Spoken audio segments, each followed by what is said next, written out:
برای تهیه کیک بلوندی پنیری اول 140 گرم کره رو که تو دمای محیط نرم شده 180 گرم شکر قهوه‌ای بهش اضافه میکنیم. خوب به هم میزنیم تا رنگش اینطور قهوه‌ای روشن بشه. حالا 2 تا تخم مرغ رو دونه دونه اضافه میکنیم به مواد. خوب به هم میزنیم. 1/4 قاشق چایخوری وانیل هم اضافه میکنیم.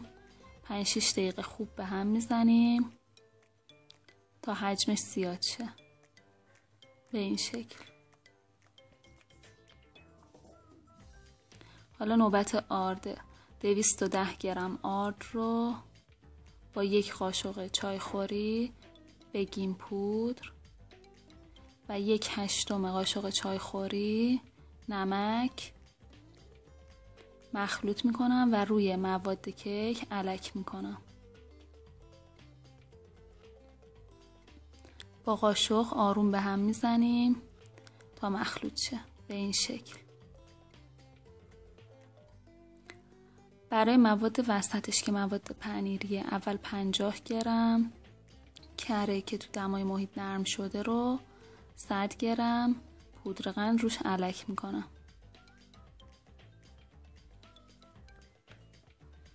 به همش میزنیم. خوب که مخلوط شد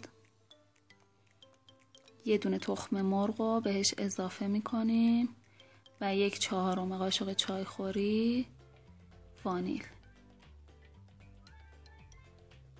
خوب 5-6 دقیقه به هم میزنیم تا اینطور رنگش روشن بشه. حالا 3 قاشق پر آرد و 1 قاشق پر آرد ذرت اضافه میکنم به مواد. پنیر خامه‌ای هم من از پنیر لبن استفاده کردم. 200 گرم به مواد میزنم. یکم به همش میزنیم تا مخلوط بشه.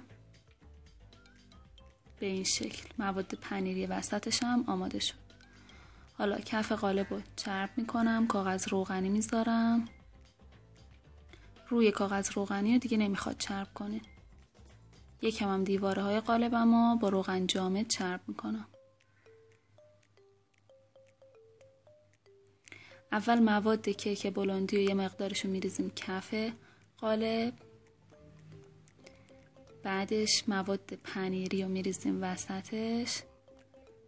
کناره های قالب نریزین. بعد دوباره بقیه مواد کیک بلوندی رو میریزم.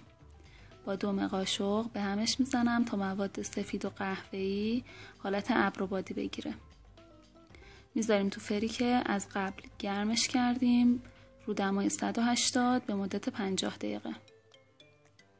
برای اینکه ببینیم پخته شده از یه خلال دندون استفاده کردم. خلال دندون که تمیز در اومد یعنی کیک ما آماده است. برای تزیینش هم یه زیر قابلمه تمیز رو گذاشتم روی کیکم و پودر قند روش الک کردم تا طرحدار بشه.